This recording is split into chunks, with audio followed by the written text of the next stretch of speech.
Hi friends, I'm Kenny Jang, co-host of today's 316 Online Summit. DJ Chuang and I are excited for you to be here. I really appreciate it. If you could do me a favor, just go to social media right now, use the hashtag Future.Bible, spell it all out, and tell us what has been your favorite moment so far of the day. Just share with us online, and we'd love to start the conversation. Now, we're going to have another session that might trump the favorites to date, because we've got two good friends of ours. It's Trapp and Bearden presenting what they've been doing in terms of taking the Bible and trying to apply technology so that there's a better usage and engagement of the scriptures. Now, the thing that they've been talking about is looking at how pastors prepare, write, present the actual sermon message on Sunday. As you know, most churches are basically in a 7-day production cycle.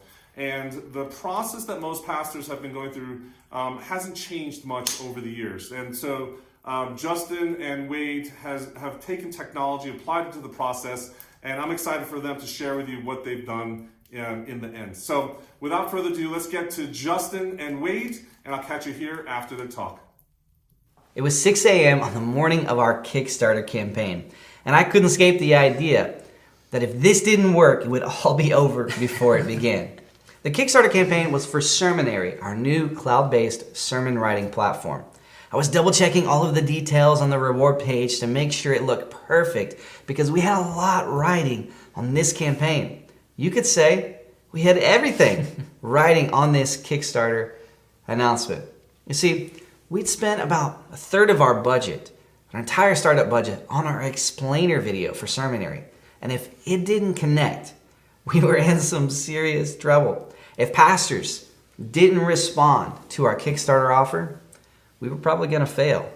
So we are excited to talk to y'all today, and we're going to come back to this story throughout our talk because Sermonary's launch, it kind of represents the most important event in our company's history. We essentially asked pastors, get this, to stop using Microsoft Word, Google Docs, and Evernote, platforms that they had used for years or decades, and place their trust in an experimental startup. Sermonary was attempting to disrupt an entrenched system.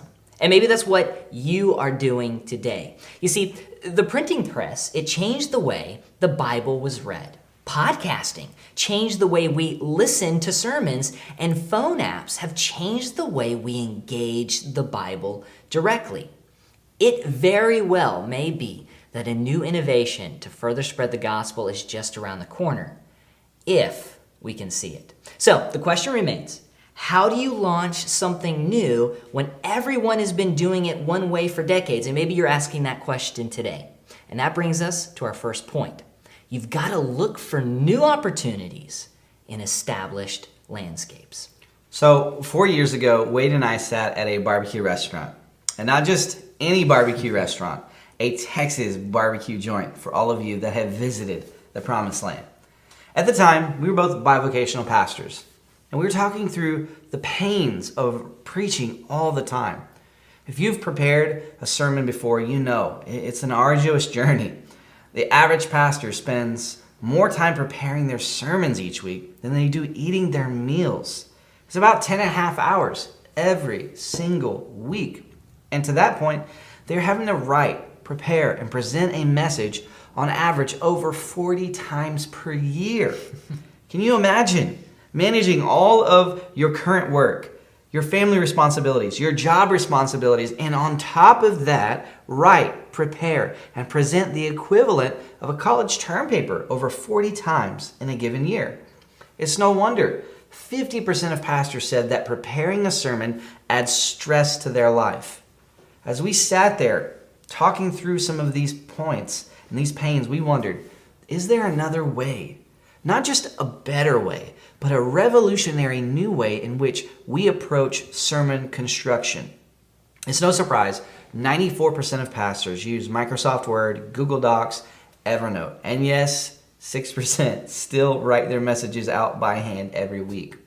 The problem is, all of those platforms do 10,000 things that have nothing to do with writing a sermon. But probably more importantly, they are all built for the page, not the stage.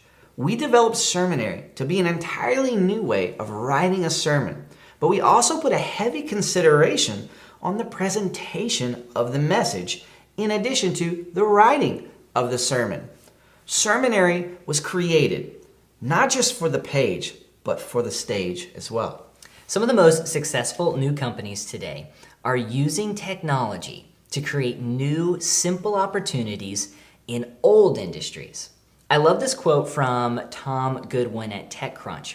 He says this: Uber, the world's largest taxi company, owns no vehicles. Facebook, the world's most popular media owner, creates no content. Alibaba, the most valuable retailer, has no inventory. And Airbnb, the world's largest accommodation provider, owns no real estate. Something interesting is happening. I think that quote is illuminating. And the emphasis should not be on better, right? If we're trying to copy these companies, it should be a new vision for the future. Perhaps people are not excited about better, but maybe they're more excited about new. I believe a great question we should all ask ourselves is, how will people engage with the sermon in the future? How will they engage or absorb the Bible and the text decades into the future? And what does that look like today? Not too long ago, Wade and I and some of our team went to Yosemite National Park. It's majestic. It's a beautiful park. If you've never been, it needs to be on your bucket list for someday. The views that we experienced were some of the most beautiful views I have ever seen in my entire life. But in order to see some of these glorious landscapes, you needed to climb. Now, there are mountains where you can climb straight up, of course. But for normal people like us, we appreciated the trails that the park had created. I wouldn't have been able to climb straight up, but with the trails, the summit was a much more approachable and digestible experience. That leads us to our second lesson. Don't make your customers or your users climb straight up a mountain. Help them navigate a trail easily. What do we mean by that? The reason is simple. Habits are a powerful thing. Neuroscience teaches us that it's very difficult to change a person's habits. So you don't want to try to break the loop. Instead, you want to use the loop to your advantage. The key is to create a new opportunity while maintaining a low bar for user transition. Know what it's like to walk in your customer's shoes. We talked to pastors, polled pastors, and tested the platform with pastors. If you want to make users climb a mountain, few people are going to make it to the top. Perhaps you have an idea that will impact how people study the Bible. Or maybe you want to launch something new that teaches parents how to share the Bible with their children. Whatever the case may be, remember this important principle. User awareness is just as important as user experience. What do we mean by that? Do you remember one of the first Marvel movies? It was the original Iron Man movie before the Avengers ever thought about joining forces. If you saw Iron Man 1, you saw the scene where Tony Stark goes into a cave and he works on the first prototype of the Iron Man suit. He builds it in a cave, then emerges from that cave to fight the bad guys. As innovators, it's important that we don't do that very same thing. You can't just work on a product alone in a cave with the mentality of, if we build it, they will come. In our attention economy, marketing, storytelling, and promotion is just as important as product development. With this principle in mind, we decided that we wanted to commit a good portion of our budget towards this new idea. So we hired a very professional video team to create an explainer video that would help tell the story of why this new idea was important for pastors. We believe in storytelling so much we committed 1/3 of our entire budget to this video. This brings us to the morning of our launch. So I was on my way to the office in the middle of my morning routine when I noticed our Kickstarter had already received $750 and we hadn't even sent out the URL for the campaign yet. What we discovered was people were actively searching Kickstarter looking for Sermonary the morning of our launch. And in just 2 hours, we met our goal.